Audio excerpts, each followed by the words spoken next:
Go Ask Alice is a show intended for adult audiences, because adults want to learn too. Sometimes we cover sensitive material, so please take care of yourselves, and listener discretion is advised. Now on to the show.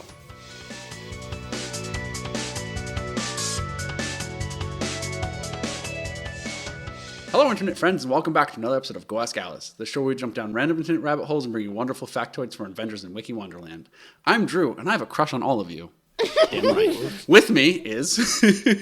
I'm Lindsay, and I don't give a shit. Oh, shit. Oh, man. Oh, mine's gonna feel out of place now. I'm Gene, and I raised $266 today, along with 2 full shopping carts of supplies for my local animal shelter. Woo. Oh, I'm yay. so glad that you went after me. I raised this. I don't give a shit. You are here because you enjoy learning about really, really weird niche things. That's why we're here. Every week, we start on the same Wikipedia page and we wander around using hyperlinks within the article until we find something we cannot stop reading. Usually, this means that we've read about 2 or more paragraphs until we are metrically hooked. And surprisingly today, it seems like we did not have to wander far from our start page. This week, we started on Candle, which you would think is not interesting whatsoever. But I personally took 3 clicks. I took 2 whole big clicks. I think I took 3 or 4 clicks, maybe. This is remarkable because I know that there's no way we ended up on the same thing, but we are all very close to fire. But before we jump into our topics, we have our question of the week. Yes. Gene, do you want to ask our question of the week? Oh, yes, sure. I believe, if my memory serves me well, it was, what is your favorite artificial flavor? Ooh. There are wrong answers we've established. Yes, absolutely. You cannot say grape. I would go so far as to say you can't say banana. Damn it. Ooh. Damn it, Janet. I'm going to push back on that one because there have been some things where I was like, this is not real banana, but I am definitely enjoying it. Ew! Drew, were you really... Yeah. Runts banana. Runts banana is mwah, chef's kiss. I love it. I can't get enough of it. You give me them Runts bananas and I'm so happy. Oh, that's nasty. Those taste like diapers. How do you know what diapers taste like? Yeah, what? How do you know? That absolutely gives me mental images of diapers when I eat those. No way. What's your favorite, Gene? So, weird one. Muskmelon. Who? What? Excuse me? That's right. So there's these Japanese hard candies that are melon flavored, but it's specifically muskmelon, and it is a mixture of artificial and natural flavoring. Ooh. Yes. It kind of sounds like perfume. Sounds like you're eating perfume. It's very, it's sweet, but it's very floral. Yeah, it's a very good flavor. Oh, put that also on the list. I do not like artificial rose. That shit's nasty. I don't know if you ever ate rose. Oh, like No. I was gonna say that's a scent, not a flavor. No, there's rose candy. There's like a Greek rose candy, and I'm like, when it's like in my mouth, I'm Get like, outta here. I should not have a flower in my mouth. This is not good. Maybe the question should have been, what is your least favorite artificial flavor? Since we have a lot of those. Yeah, my favorite is watermelon. I was very okay. on the edge between muskmelon and watermelon. Artificial watermelon is just wonderful, except for in like soda. I've had watermelon soda and it's kind of nasty. Yeah, that does sound kind of gross. Hey, where did we all end up this week? I'll go first, I guess. Yeah. So I ended up. Wait, so if I say that I gave you a clue earlier today, it was beautiful woman. Nothing, and I posted a little spoiler in the chat. So, yeah, just to get everyone up to speed, in our little private group chat, Gene was like, oh, I'm going to give you a clue, quote, beautiful woman. And then in the spoilers channel, he posts some, like, person cupping a bunch of, like, blueberries. Oh, you fool! They are not blueberries. Oh. No, go on. So, does Belladonna remind you of anything? No. No? Flower? Oh my god, you don't know. This is going to be exciting. Belladonna. Okay, Attribution belladonna. It's a poisonous plant. Ooh. Ooh. Yes. That's where I was. Okay. And yeah, okay, so that means beautiful woman. Okay. Yeah, Belladonna. I ended up on my favorite thing, asbestos. Wait, your clue is fake snow. Just wait. Oh, just wait. Oh my god. Oh, okay. This is good. Because I have pictures for you. So we've got dangerous fake snow. We've got Santa's little helper over here, poison. Poison. And mine is Shaggy Peter. What? I will reveal all in my segment. Looking forward to that. Where the hell do we start? Yeah, God. So we've got a plant, we've got another naturally occurring resource, and mine is man-made. So it sounds like asbestos could be a bridge between man-made and natural. So maybe we can do Belladonna, like in the order we revealed them, Belladonna, asbestos, and Shaggy Peter. That works for me. I'm good with that. All right. Oh boy. All right. So we're going to start a little boring because, I got to describe the plant and whatnot, but we're going to jump around. There's definitely some, medicinal properties. There's some cosmetics, and then there's poison, my favorite. So, simply put, it's a perennial plant from the nightshade family. Perennial meaning it'll just keep regrowing every year. Native to Europe, but can be found all over the world at this point. Likes to grow in shady forests and near streams, but can also, apparently, according to the internet, it's fond of dumps and ruins and quarries. So that's interesting. Ruination. It loves decay. Wait, so what comes first, the decay or the plant? Does it cause the ruin? I'm pretty sure the plant comes first. You know what? I don't know. This is a trick question. Leave me alone. But if you didn't know, the nightshade family also includes tomatoes, potatoes, eggplants, bell peppers, and some other edible munchies. And let's jump into the name of it. So Atropa belladonna, named after Atropos, the goddess from Greek mythology. She was one of the three fates, the sisters who weave the web and then do all that stuff. Atropos was known as the one who cannot be turned aside. And she was the one who would, at the end, cut a person's lifeline after her sisters spun it and measured it. Ooh. So, yeah, meaning death. And then, of course, you have Belladonna, which is Italian simply for beautiful woman. And that part of the name came from when it was named Atropa belladonna because women were using belladonna as a cosmetic. Oh, shit. With some bad consequences. Drew, did you come across this in your segment when you did cosmetics? no, I didn't actually. I mean, because mine was purely based on lead. And so I don't think I came up like anything natural. Organic, that's the word for it. I couldn't think of that. Thank you. So it's just like a tall, kind of like bushy plant with long branches. It averages around like the average height of a person, around 5 feet. What is that? 2 meters for our international listeners. But it does go up to like 7 feet. So it can get pretty big. It can be a big girl, I guess, not a big boy. It's got I forgot I have pictures. Let me post those. Pictures. So it's got cute little bell-shaped flowers that have like a dull purple like opening with petals, and then it kind of like gradients into a greenish yellow like at the base. And then they have this faint kind of enticing sweet floral smell to the point where people have used it in perfumes and fragrances. The one I found right off the bat was called Fame by Lady Gaga in 2012. She has Belladonna in there. Although it seems like it is more of a synthetic smell than like a natural one that they put into these perfumes. Mm-hmm. Not sure if it's because if you spray it on yourself, you poison yourself. But that's what I found. And then, so these plants produce individual, pleasantly sweet little berries that have this really rich, glossy, deep black color to them once they're ripened.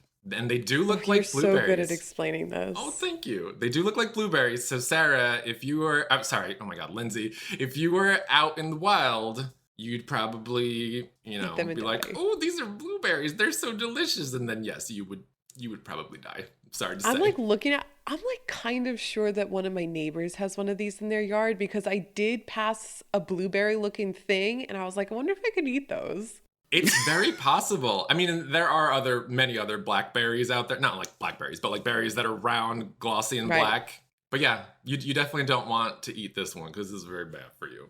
Life lessons on Go Ask Alice. Don't eat random berries in your neighbor's yard. Eat berries. Absolutely not. No. So I guess we can jump into its toxicity because that is like where most of the interest and intrigue comes from for this plant. The berries and leaves are extremely toxic. They contain tropane alkaloids. Did you know what that is, Drew? You're our chemist, forensic scientist. Propane alkaloids. Tropane alkaloids. They're like a category of like agents, I guess. I don't know. I'm not a scientist. Yeah, I get. I don't. I'd have to look up the structure to really get All an right. idea of what it would look like. That's all right. So the berries and leaves are very toxic, but the roots are the worst of all. And I can give you the order of toxicity. Roots are the worst. They have like a 1.3% concentration, which is plenty enough to fuck you up. Leaves are like 1.2%. Berries are 0.7. The stalks of the plant are 0.65. Flowers are 0.6. And the seeds are the least toxic at 0.4, but even they will fuck you up. Jeez. This thing is so- made to kill. Kind of, yeah. So it's so toxic that if bees make honey out of it, you literally can't eat the honey. Otherwise, you'll get sick. Wow. Whoa! What? Yeah. Guys, write these notes for when we're all evil witches in the woods. This Yes. this is our plant. This is the one. The plant. If you do eat the honey, you can expect things like dizziness, nausea, vomiting, convulsion, headaches, heart palpitations, and you guessed it, potential death. I was gonna Hey. say diarrhea. Yeah, well, yeah.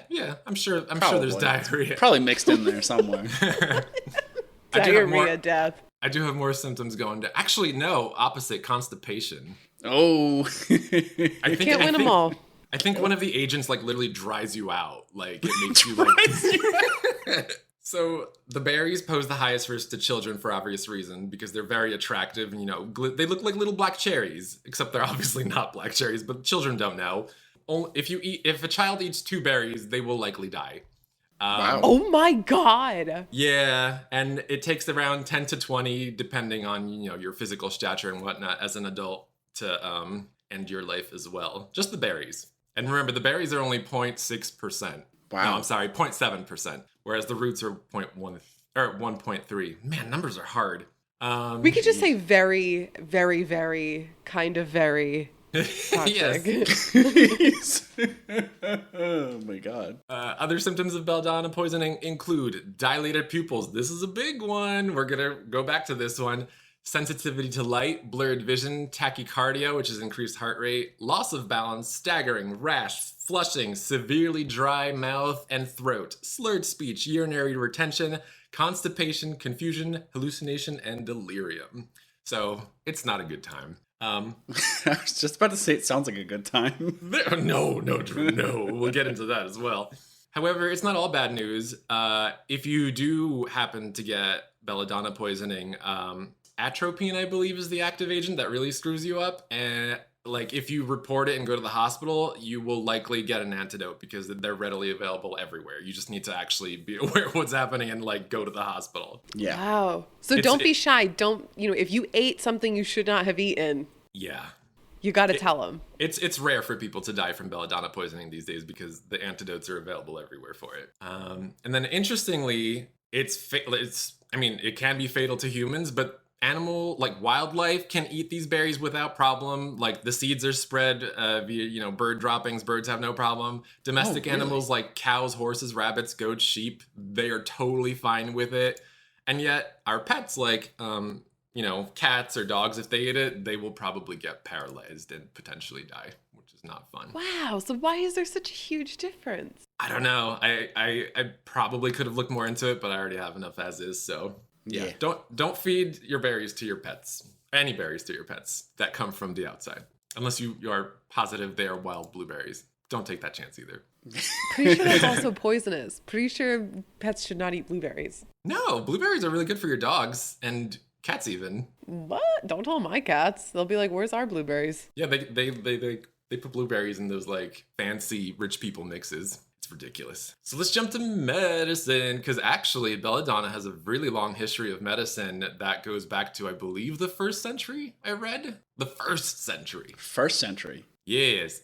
So let's see what I got here. Yeah, so one active agent within Belladonna's deadly tropin alkaloid cocktail is atropine. Are you familiar with that, Drew? No. No. I mean, I didn't expect it to be. There's like a million compounds out there, but yeah, atropine, which has proven to be quite useful in medicine for almost 200 years now, since it was isolated and purified from the plant in 1833. Diluted atropine can be used to treat nerve agents, pesticide poisonings, and slowed heart rates. In fact, there's even some new research saying that atropine, like from Belladonna, can help revive a person whose heart has stopped beating because it increases your heart rate so much. So wow. Perhaps not a killer after all, perhaps a saver. Giveth and taketh away. For real. It can also be used to decrease saliva production during surgeries, which is kind of important if you don't want people to, choke on their own spit. What else? It can treat excessive sweating, which I'm sure some of us listeners here suffer from. And it can even minimize or outright prevent the death rattle of a dying patient, if you know what that is.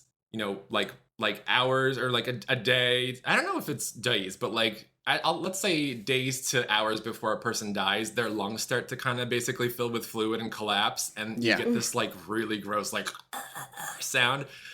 Which is very disturbing and not pleasant, I'm sure, to feel. But yeah, atropine can apparently prevent that from happening, which is some nice dignity before death kind of situation. Yeah, like you said, it dries you out. It dries you out, yeah.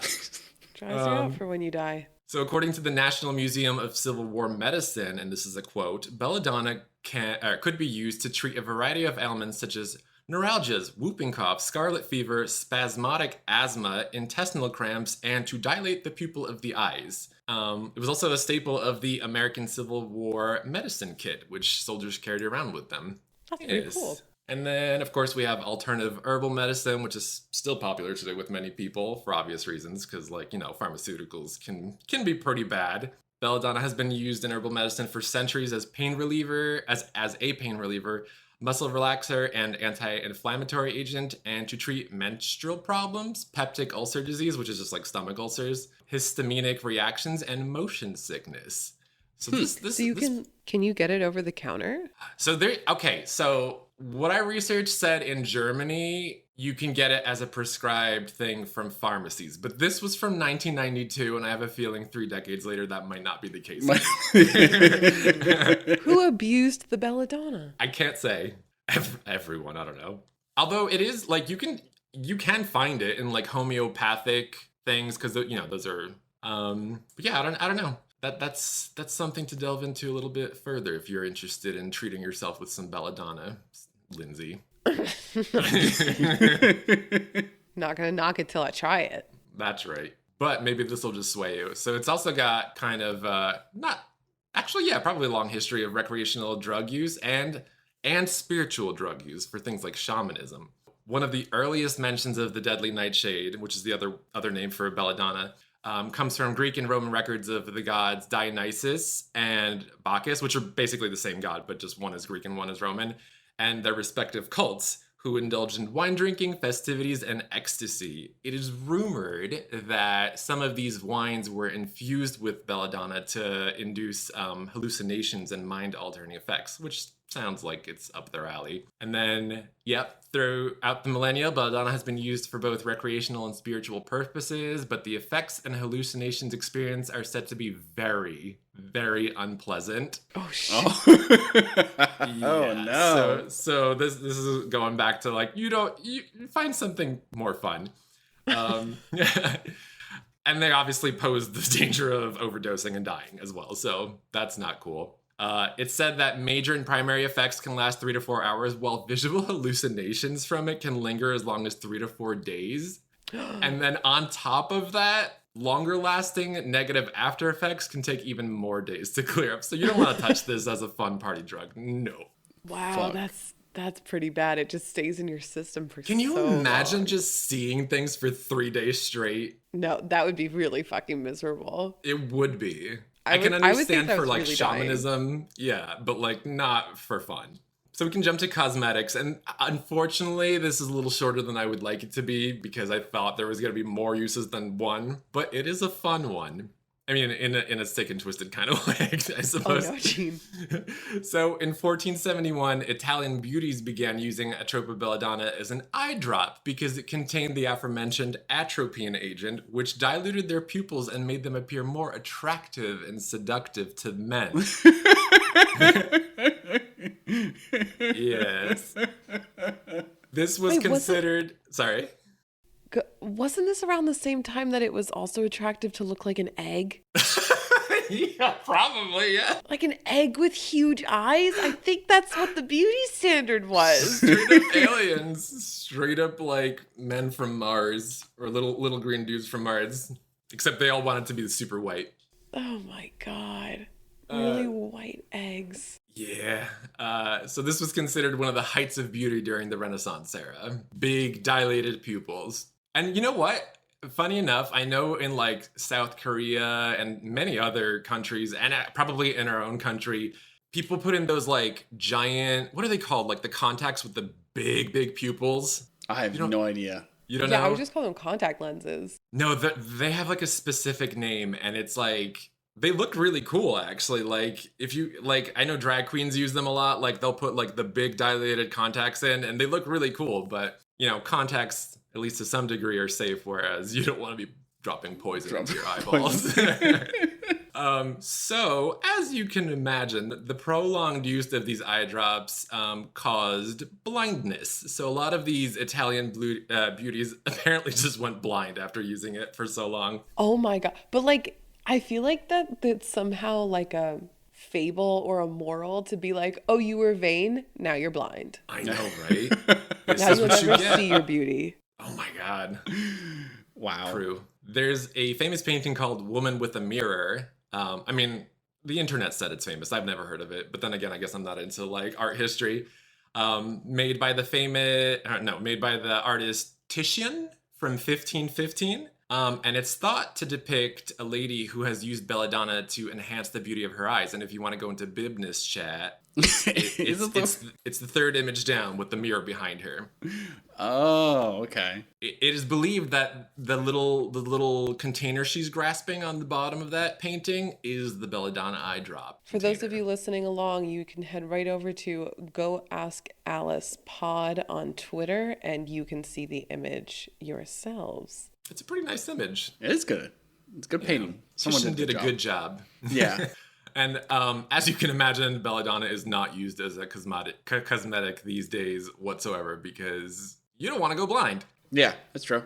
And then we will jump into poison, which is my favorite and last part of the belladonna series here. So while it does have its medicinal uses, it has a much more obvious poisonous property that has actually been observed and exploited by early humans who have coated their arrows with the toxic plant to help with hunting animals and tribal warfare. Wow. I know, right? Early humans. This is like basically pre-civilization. That's brilliant. And they found this out like forever ago. That's so brilliant. I can't even remember to do that in Skyrim. Right, poison your weapons. In the 1st century Roman Empire, notorious poison maker Locusta is rumored to have provided Agrippina the Younger a poison made from Atropa belladonna to kill her husband, Emperor Claudius, which she apparently succeeded in doing. I believe it's argued whether she gave him poisoned mushrooms or mushrooms that also had belladonna in it, but all the same, she killed him. She killed his ass. Murder's murder. Murder's murdered.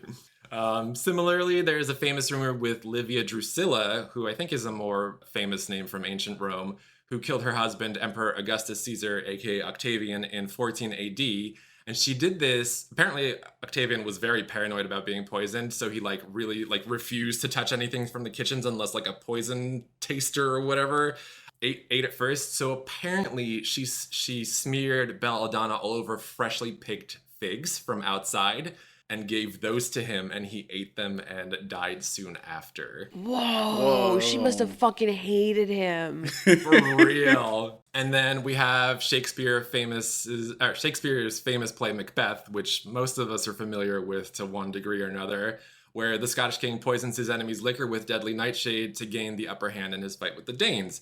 Apparently, this is based on real-life events where he did the same thing. Damn. Yeah, damn. Okay, I know this is like a while back, but did you say that one of the people in this list of stories was a famous poison maker? Yeah, Locusta. What a badass thing to be known for. She makes poisons. Locusta. I'm still thinking about it. I know. There's another woman, like Locusta and another woman I'm going to mention soon, who deserve their own segments on this show, I swear. Oh, absolutely. So cool. But before that, back to Rome. I don't know why I'm obsessed with Rome. This is like probably going to be like the 5th time I'm mentioning Rome on this podcast. Not this particular one, but like across all of the episodes. Rome's awesome. Gene, I'm telling you, this podcast does things to you. Like, you learn things about yourself you weren't really interested in learning, and now you know. It's great. We love it. We don't. But Romans, it was actually very common, or somewhat common, for Romans to just poison their enemies constantly. And Belladonna was one of the agents that they used to do it. And now we're going to jump to my favorite thing about my topic, which is Julia Tofana. Have either of you heard of her before? No. Oh my God. Julia Tofana from the 17th century in Italy. She apparently helped over 600 oppressed and abused wives kill their husbands via poisoning before she got... Yes! By making her famous tincture Aqua Tofana, which was actually, how do you say this? Basically, the church like blessed ointments and gave them out to people to use to like heal through the power of God, blah, blah, blah. She disguised Aqua Tofana as these ointments so their husbands and no one else would suspect it of being poison. It was originally actually a powdered mix, which included arsenic, lead, and belladonna, but then she refined it over time to make it this liquid tincture that would be even less conspicuous than the powder. And all it took was 4 drops to kill someone with this mix of lead, arsenic, and belladonna. And she helped hundreds of women kill off husbands. Their husbands. That is spicy. Yeah, she deserves her own segment. She really does. And it was tasteless, colorless, odorless, like the perfect untraceable murder tool. Do you know how long that continued for? Because this sounds like what's also in the Count of Monte Cristo. I don't know. I really, I was going to do a deep delve into her, but I was like, no, that's a completely different topic. So I'm just going to leave that at the bare minimum if anyone ever wants to go back.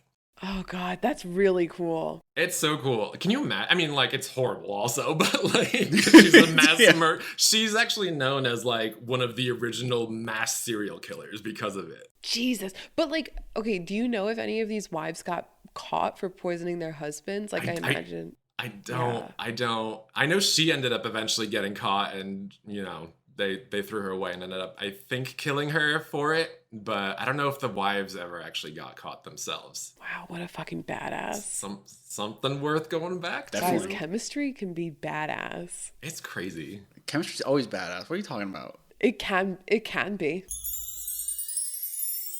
And now a quick promo from one of our friends. The definition of weird is suggesting something is supernatural or uncanny, while the definition of distraction is a thing that prevents someone from giving full attention to something else. Mix both of those words together, add a millennial with a mic, and you have Weird Distractions Podcast. Weird Distractions is a weekly true crime, paranormal, conspiracy theory podcast hosted by me, Alex. Each week, I tell you what I need a distraction from before diving into a topic to help me distract myself from, whatever is going on. My hope is that you too can get a distraction from tuning in and maybe learn something on the way. From haunted hospitals to cold cases and every bizarre online theory in between, there's a little something for every weirdo out there. If this sounds up your alley, then join me every Sunday on your favorite podcast platform, or search Weird Distractions Podcast on any social media account. Need a distraction? I got you.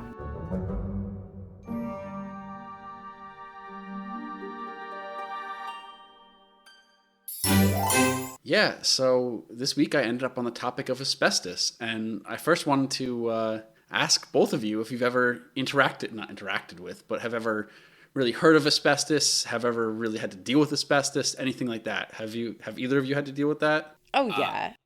Yes. Really? Of course. Of course. Yes. I have a little backstory. So I grew up in Russia, as you know, and the apartments we lived in apparently had asbestos in them. So I might be fucked. Yeah, that's I don't want to say yes to that, but yeah.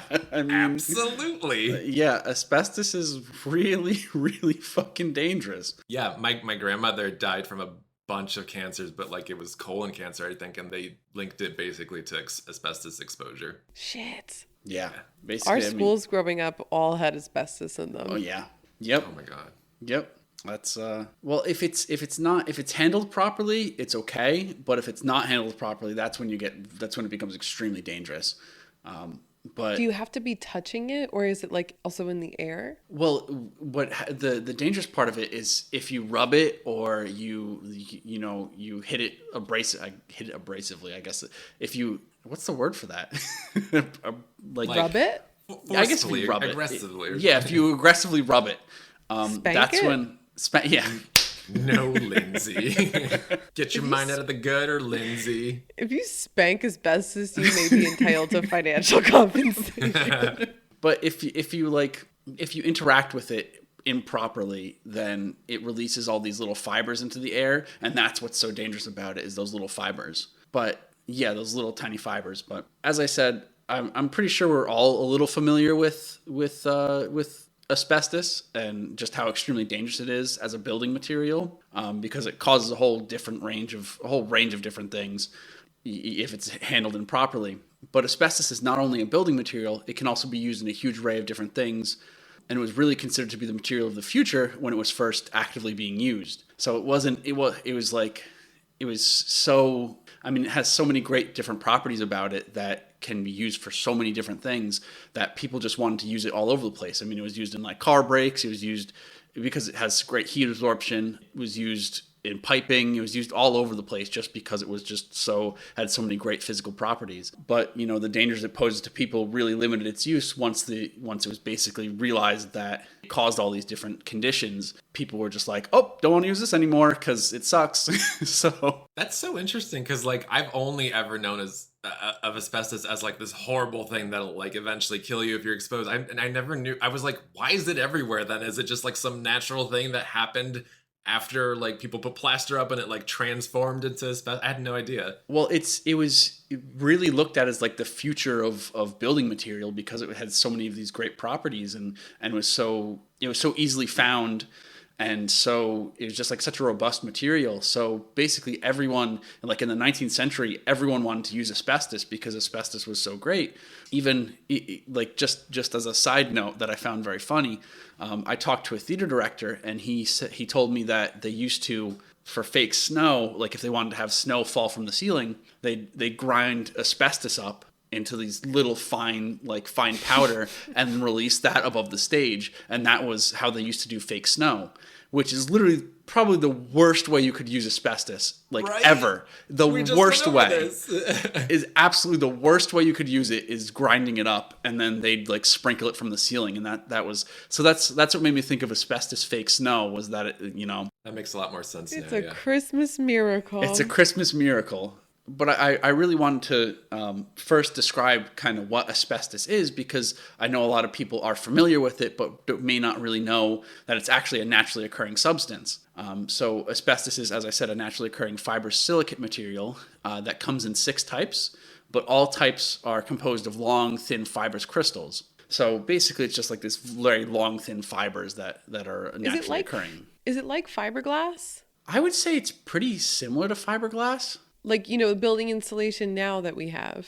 Yeah, I would say it's pretty similar to fiberglass. I'd say they're pretty similar. I think one kind of was replaced, like the fiberglass we use now is used to replace the asbestos that we used previously. And so these fibers, like these fibrous crystals, they contain the microscopic fibrils, which can be released into the atmosphere by abrasion or any other process that basically rubs against it. And that's what makes asbestos so dangerous is those little fibrils, because those get caught in your lungs and those cause all different kinds of cancers and just anything under the sun can basically be caused by asbestos. So it's really, really dangerous. But interestingly, archaeologists have found that asbestos was being used as far back as the Stone Age to strengthen ceramic pots. But then, large-scale mining of the material didn't start until the 19th century, where asbestos was determined to have favorable physical characteristics. Basically, it's been used throughout history, but once people found that it did all these great things, they were just like, well, let's mine the crap out of this. Like, this is the material of the future. So, as I said, asbestos is an excellent insulator, electrical insulator, and is highly fire-resistant. So for much of the 20th century, it was very commonly used across the world as a building material. So like pipes and different things would be made out of asbestos because it was just so fire resistant and it was an excellent insulator and it was just a very solid material. So it's readily available too, so people would just use that. But then in the 1970s, the adverse effects on human health were widely acknowledged. And though many modern buildings constructed in the 1980s contain asbestos, buildings before that and up until the 1980s contained asbestos because it was just so ubiquitous, disincentivized to use it until basically the 1980s. That's when it really, really hammered down and stopped. So that's kind of, it's a real problem. So people knew it was bad at this point, but they were like, but it's still too good not to use. Yeah, it took laws to really make it so that people were just like, oh, not going to use this anymore. Like it took a lot. Because I mean, the material is so useful and so readily available. Why, people just really wanted to use it. So as of now, asbestos is for construction and fireproofing is made illegal in many countries. But despite this effort to reduce the use of asbestos, at least 100,000 people each year die from diseases related to asbestos exposure. So Damn. it's a lot of people are still dying from asbestos exposure because it's just, it was so ubiquitous. So it's still a huge problem. How do you even trace it? Like, say someone dies of cancer, how do you determine that it was caused by asbestos? I'm not 100% sure. I'm sure there's a way to trace it back to exposure, but yeah. Really, could you see it in their lungs? It's probably inferred based on just like the history and details that patients fill out. Because I know I've had to fill out things where it's like, have you had asbestos exposure? And I'm like, I hope not. But then I'm pretty sure I have because I lived, in those apartments back in Russia where it was definitely found and then eventually removed. But by then I already had potential exposure. So yeah. And the other problem with this is that the consequences of exposure can take decades to actually arise. So it's not just like an instant thing where, you get exposed and then you're in trouble. It's like, it takes a decade or more to arise in your system. So it's just it's a huge problem because it's just like so used and then it's just so dangerous. It's just a big problem. But many developing countries still actually use asbestos as a building material, and mining of asbestos is still ongoing, with the top producer being Russia, actually, with an estimated production Russia. of 790,000 tons as of 2022. 2020. So it's producing a hell of a lot of asbestos, which my country of origin doesn't make good decisions. But now we want to get into a little history of asbestos because I want to move away from the depressing use of asbestos in our... What? He's so sweet. So our story begins 4,500 years ago. It's a really fucking long time ago, where inhabitants of eastern Finland would actually strengthen earthenware pots and cooking utensils with asbestos minerals, so that instead of burning or being affected by fire at all, it would just be fine because asbestos is so fire resistant. So that's kind of cool. Did not expect that to start in Finland. Yeah, right? In Finland. I know, right? Yeah. I I was like, watch, we're gonna bring up Rome again. No. Well, we actually are definitely gonna bring up Rome again. Okay. But I think it was first found in Finland. I'm not sure if it originated in Finland specifically, but I think it was found archaeologically in Finland. And then one of the first descriptions of the material of asbestos comes to us from 300 BC. Though it is still not 100% sure if the material that's being described is asbestos, but if it is asbestos, this is one of the very early descriptions of the material and its uses. So 300 BC, that's like first being described, which is ridiculous. And then when it comes to the actual language of the word for asbestos, both modern and ancient Greek use the term aminatos, or pure, which was adopted in French, the aminate, and then Spanish aminato, which is basically all kind of derived from the term pure, which I found very cool that they look at this material as so pure. And Yeah, like that's totally not the connotation. that yeah, I would have. yeah, for Right. asbestos, yeah. So the actual term asbestos is traceable to the Roman naturalist Pliny the Elder. Fuck it, this Oh. guy fucking again. Good old Yeah. Pliny. Yeah, Pliny the Elder. His first century manuscript, Natural History, detailed the material and its uses. He used the term asbestion, which means unquenchable. And Wait, so this was that's- Amphisbaena man, wasn't it? was it Amphisbaena man? I'm pretty sure it was. Yeah, because I remember saying naturalist historia or something like Yeah, that. yeah. I think it was. Let I me think it just was double Amphisbaena check. man. No, Pliny, blah, blah, Pliny, Plano, Plano, Pliny. So great. So this is a good book, actually. But guys, I know your reading list is really long, but let's add to the bottom of it this Natural asbestos history. amphisbaena. Yeah. Got some good shit in here. I bet there's nightshade. I bet Probably in there. there's all kinds of poison in there. No doubt about it. So actually, Pliny, he and Pliny the Younger were credited with recognizing the detrimental effects of asbestos on human beings. They were said to have first recognized it. But Wait. This is way back in 300 BC? well, here's the Around? problem. Yeah, around 300 BC. Wait, when was this? No, I think this was AD. I forget exactly when. I didn't write it down. A long ass time ago. is the Long point. ass time ago. But the thing was, it was only believed that they recognized the detrimental effects. Well, when you actually look at the primary sources, they didn't recognize it at all. So they definitely didn't realize there were detrimental effects to asbestos. They were just only describing the material and its uses. So Okay. it was thought that they did, but they definitely did not. And then when we get to Egypt in 1318, it was written, and this is a quote: "The natural property of fire is to burn. Suppose then that there's a substance such as the Indian asbestos is said to be, which has no fear of being burnt, but rather displayed the impotence of fire by proving itself unburnable.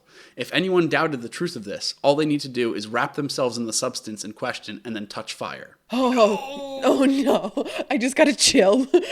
No! All you need to do is wrap yourself in asbestos. It's all good. Cheat God. Cheat God, touch fire. That's like the new touch grass is touch fire. Wrap yourself in asbestos and touch That's fire. fire. But here's something really, really funny that I couldn't stop laughing at. So asbestos became a party trick for Persians, where they would amaze guests by cleaning cloth by exposing it to fire. So what they would do is they'd have a napkin made of asbestos, they'd wipe their face and then throw it into the fire, and the fire would burn everything off of it except for the asbestos, so the napkin was fine. And it was just a party trick of just like, oh, I threw it in the fire, watch this. Oh my god, directly on your face. Yeah, yep. You can't get worse than that. So, Wait, so like would like the food and stuff burn off and then it comes Yeah. out clean? Yep, exactly. Oh my god, that's really cool. So even Persian kings would entertain their guests by throwing napkins into the fire to clean them. Wipe your face and throw it in the fire. Oh Live God, fast, die young. live fast, die young. For real. And then Charlemagne, our good friend Charlemagne, is said to have had a tablecloth made of asbestos, which is very interesting. So I found it very funny that people love making cloth out of asbestos and pretending to burn it. It's just like that was their favorite thing. So some archaeologists believe that the ancients would actually would make shrouds of asbestos, where they would use it to burn bodies of their kings to preserve only the ashes of the king. So instead of having wood and all the combustible material being tainting the ashes, the king's ashes would be purely maintained within the asbestos, and you wouldn't have any wood or any other contaminants in there from the funeral pyres. So I just found that very cool that was one believed use of asbestos. It's very thoughtful, yeah. And then others believe that the ancients used asbestos to make perpetual wicks for lamps. Which is funny enough because in the centuries later, asbestos was actually used for this type of wick. So That's totally how you got here. exactly, that's exactly how I got here. From candles. Oh, yeah. So now we move into the industrial era, in which large-scale mining of the material became sort of the norm. People even tried to make a market for asbestos paper and cloth, but these markets never really fully took off because not great, but I mean, not because of the human factor, because that wasn't a factor yet, but because of they just so basically asbestos was mined throughout the world, from Canada to Italy to Russia to even the U.S. over in Staten Island, I believe. This is a little close to our stomping ground. But basically anywhere where there was asbestos to mine, people mined it. That's just what it came down to. And then, of course, railroads made it so that you could transport asbestos. So it just kind of became all throughout the world. There's a ton of different, ton of information on the specific companies that produced asbestos products throughout the world in the Wikipedia article. So if you're interested, definitely give it a look. Because I didn't really want to go specifically into this company did this company did this. So I really wanted to kind of keep it more basic. But basically, the use of asbestos became increasingly widespread towards the end of the 19th century with its diverse applications, including fire-resistant coatings, concrete, bricks, pipes, fireplace cement, heat, fire, and acid-resistant gaskets, pipe insulation, and just a ton more just incredible uses for this material. And then, of course, we get to the point where more and more information came out about asbestos being extremely dangerous, could do some serious harm to humans. So the production, mining, and use of asbestos really began to drop off, but it took many papers and investigations to actually move people away from the use of the material. But once it was really in place just how dangerous this material was, then that's when laws started to be made to prevent the use of asbestos. So it just kind of all built on top of each other. It wasn't just a straight path to, oh, asbestos is dangerous, stop using it. It was you had to, get laws, you had to have tons of evidence, you had to have tons of papers saying how dangerous it is, and then that's when it became, stopped being used. Ain't that just the way? Ain't that just the way? And of course, once laws start getting involved, that's when things really begin to shift away from asbestos. It's an incredibly dangerous material, but it's still an incredible material when it comes down to it. Just like the amount of properties it has that are just so useful, it just really sucks that it's so dangerous to humans. That's kind of asbestos in a nutshell. There's so much more to this Wikipedia article that I couldn't cover, but if you're interested, please go read more. It's super cool. Yeah, that's my little rant about asbestos, so I hope you enjoyed it. Your very responsible and mature way to wrap that up. Let's end it on that. That's a good one. So, all right, just to recap here, we did natural occurring deadly flowers and deadly blueberries. No. I was totally off the mark with asbestos because I thought that was kind of man-made, but it's also naturally occurring. Yeah. Mm-hmm. I thought that too. We learned so much today. Seriously, yeah. And I'm going to take us all down several notches. But mind you, same click radius from candles. My topic for you is Shaggy Peter. I could not get a good practice in for the German pronunciation, but it's Der Stuffelpeter. That sounds extremely authentic. That sounds good. You're good. Thanks, because last time I tried to speak German, it was not good. Oh yeah! Oh no! Oh no! Okay, we're moving. All right, it's a couple weeks before Christmas. Put yourself in the mindset, right? A couple weeks before Christmas, and you still have not bought your Christmas presents yet. And remember, people do not fucking change. So the year is 1845, but it may as well be this year. It's a couple years before. So maybe important to know, you can't just order something online. A couple weeks before Christmas, you got to get your kid a present. What do you do? What do you do? What do you do? What yeah. do you do? Well, it'd be really nice to get your kid something that's educational and sweet and, wholesome. You want your kid to have a good, even though the notion of a childhood doesn't really exist for another 50, 60, 70, 80 years. You've got your little kid at home. You want little Heinrich, because your name is Heinrich Hoffman. You want little Heinrich to have a nice little Christmas present. So if you're Heinrich Hoffman in the year 1845, right before Christmas, with no present to give your child, you sit down and illustrate and write one of the very first illustrated children's books. Oh my God. All right, I like where this is going. The story of Der Stuffelpeter, or Shock-Headed Peter, or Shaggy Peter, the English translations, not only one of the first children's books to be illustrated, but it is also one of the first comic books ever written. Ooh. Oh. Some people, The comic book community is like full of such people who are highly opinionated and very passionate, and I do not mean to step a toe into that ring. So I'm not even going to speculate on whether or not that aspect is true, but that's according to Wikipedia.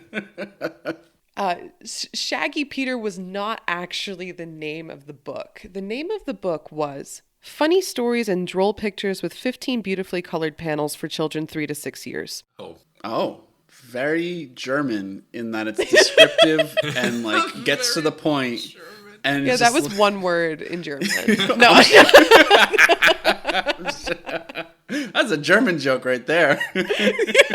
German listeners, we apologize. German listeners, we are constantly sorry. Es tut mir leid. But the story, so basically what happened was this guy like wrote this book for his kid, and his friends were like, this is really good, you should publish this. And then of course once it was published, everyone was like, that title's not gonna work. So the book itself is actually a series of tiny stories, and the first one is about Shock-Headed Peter. So if you look in spoilers where I first put that picture of this person with wild hair and scissor looking like fingers, that is Shock-Headed Peter. That is the first story. Believe it or not, what you're actually seeing is uncombable hair and very long fingernails.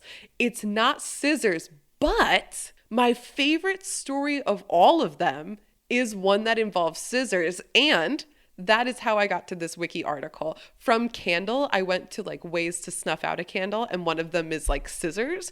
And then I got into like the history of scissors, and that's what actually led me to Struwwelpeter, because it is the introduction into Western literature of the tailor or scissor man. Oh. Scissor man. Yeah. So it was kind of funny. The wiki article for scissors has like a whole like in popular culture section. I'm like, why does that happen? And of course, like Edward Scissorhands is there and shit like that. But that's how I got to Struwwelpeter. But regardless, I wanted to share with you, it's about, I think, 10 stories, and each of them are just these little poems that are cute. But let's come back to our context and our setting. It's the mid 1800s, and this is when it was like, children aren't children, tiny little mini humans who go to work and smoke cigarettes. That's right. The good old days.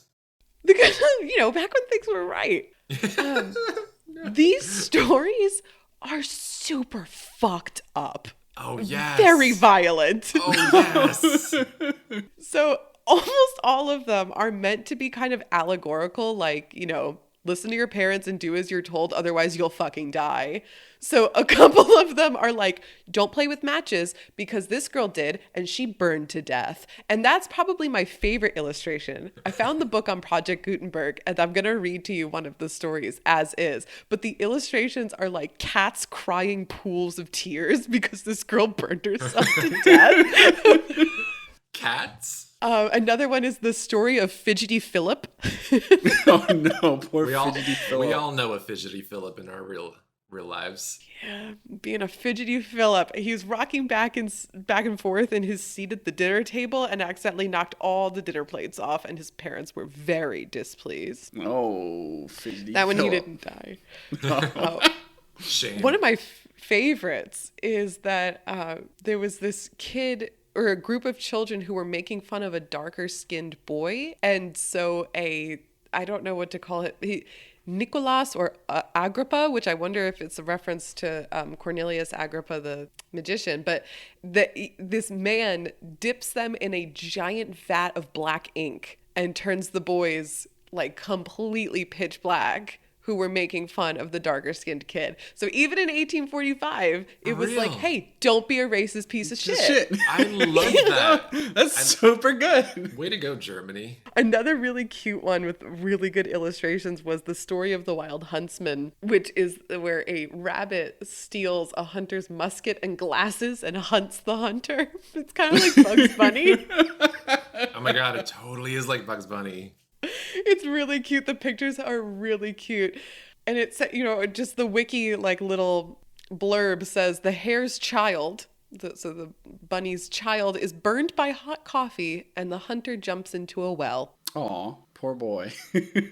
These stories were so popular that one of the authors near and dear to my heart, who's the writer of Pippi Longstocking, what was her name? Astrid Lindgren, who wrote Pippi Longstocking. Yeah, he makes reference to the book, but also Mark Twain translated the book himself, but because of copyright issues, it couldn't be published until like 1925, long after he was dead. So a lot of people in history, have enjoyed this book, and it really is kind of a cornerstone of like children's stories, and I think really the rhymes are pretty fun. So I saved for you the story of Little Suck-a-Thumb.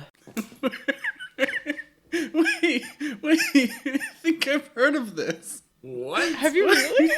I think I've heard of this. This story is about a little boy who sucks his thumb, and it is the story that introduces the scissor man, or the tailor, into... Yeah, I've heard of this. Drew, what the fuck? How do you know this? I think partially this is referenced in The Office. Absolutely referenced in The Office. Yes, it is! Because Dwight is reading it. Yes, he's reading it. This is referenced in The Office, but I feel like I've actually heard this story from my grandparents. Wow.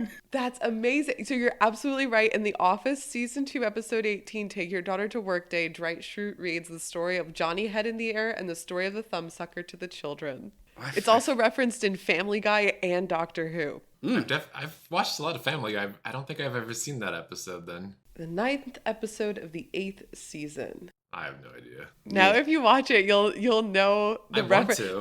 That's so funny because literally I'm like, oh, I don't care about any of that. I'm just interested in like Pippi Longstocking and Mark Twain, and it's like I should have like fucking brought up like the actual contemporary examples. Well, would you like to hear the story of Little Suck-a-Thumb? Absolutely. Okay. One day, Mama said, Conrad, dear, I must go out and leave you here. But mind now, Conrad, what I say, don't suck your thumb while I'm away. The great tall tailor always comes to little boys who suck their thumbs. And ere they dream what he's about, he takes his great sharp scissors out and cuts their thumb clean off. And then, you know, they never grow again. Mama had scarcely turned her back. The thumb was in. Alack, alack! The door flew open, in he ran, the great long red-legged scissor man. Oh, children, see, the tailor's come, and caught out Little Suck-a-Thumb. Snip, snap, snip, the scissors go, and Conrad cries out, oh, oh, oh! Snip, snap, snip, they go so fast, and both his thumbs are cut off at last. Mama comes home, there Conrad stands, and looks quite sad, and shows his hands. Ah, said Mama, I knew he'd come to naughty Little Suck-a-Thumb. What the fuck? What a way to traumatize your kids. It's the last panel is this child standing there with his arms just at his side, and he just doesn't have thumbs on his hands. I have so many questions. First of all, this scissor man is just waiting, like right there, ready to bust in and be like, I fucking caught you with your thumb in your mouth, you little bitch. Snip, snip, snap. Like, what the fuck? Also, both thumbs? Both thumbs gotta go. I just popped in business, or you can head over to Go Ask Alice Pod on Twitter. Look at that. That's awful and amazing. And so many other things. Oh my god. It looks like a little ballet dance between the two of them. There's this giant pair of scissors, and then everyone's got their little pointed toes out like, ooh, oh. It's very whimsical, I'll give it that, but it's also fucking crazy. Like, he's straight up busting in like, I caught you! I fucking caught you! You were warned! I'm waiting in the closet! There's definitely some level of demonicness here. This whole book is super disturbing. I do want to also share with you the really cute. This is the one of the rabbit stealing the musket, and it's got little Pete's. And I love that he also needs the glasses. As a vegan and anti-hunter, this gives me life. Very good. It's very good. So I'll be sure to post all of these very funny illustrations all over the place. Another really good one that you'll love as a vegan is that there's one where this boy is really mean to this dog, and then the boy like gets hurt and sick in bed, and the dog eats all of his food, and there's nothing the boy can do about it. Yes.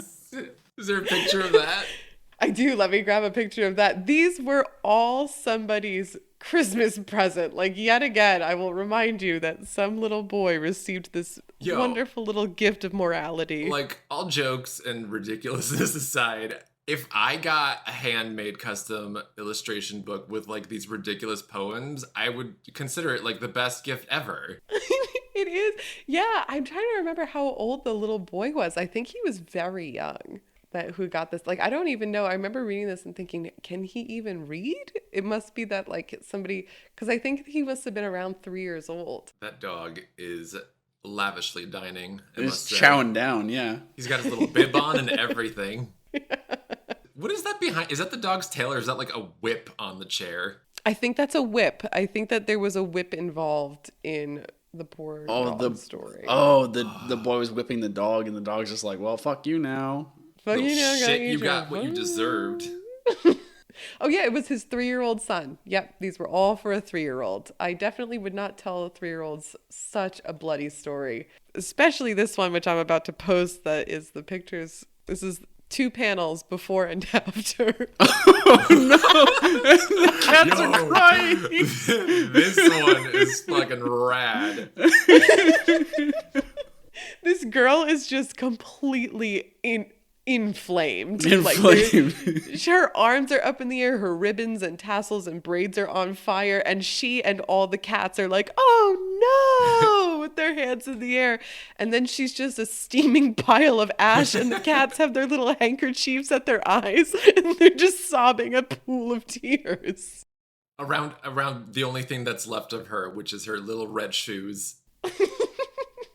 Apparently she kicked those off before she fully got engulfed in flames. The last stanza of that poem is, when the good cats sat aside the smoking ashes, how they cried, meow, meow, meow.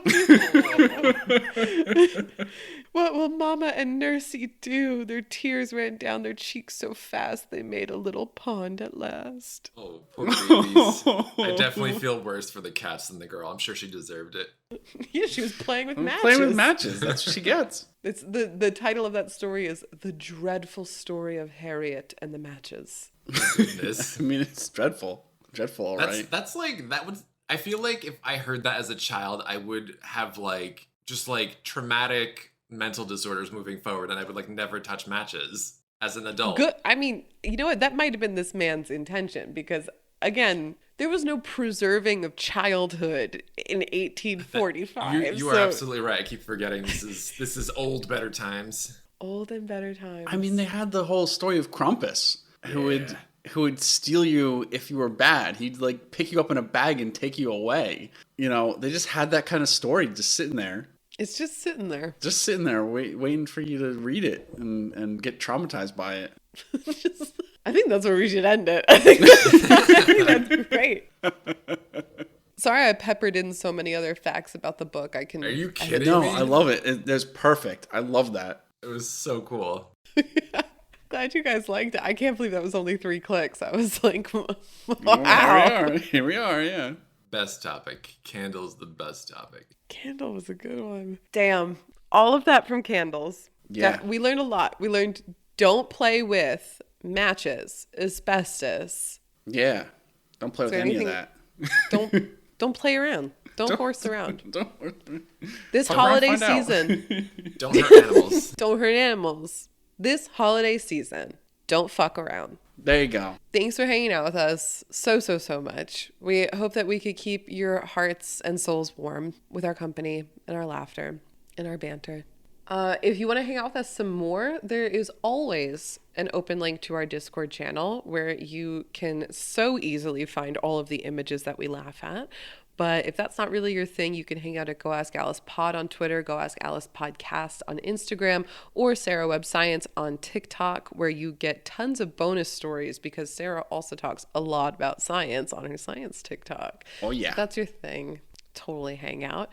If you want ad-free episodes, you can head over to our Patreon. That also a link, you can just search it or find our link tree on. And really, other than that, just keep coming back exactly to this spot to keep getting your episodes. Yeah. Because Jean has no real social media presence. So if you want to flirt with Jean, that's pretty much the only way to do it. Thanks for hanging out with us, and we love Geist. We do love Geist. Love Geist. Bye. Yes, bye-bye. Bye.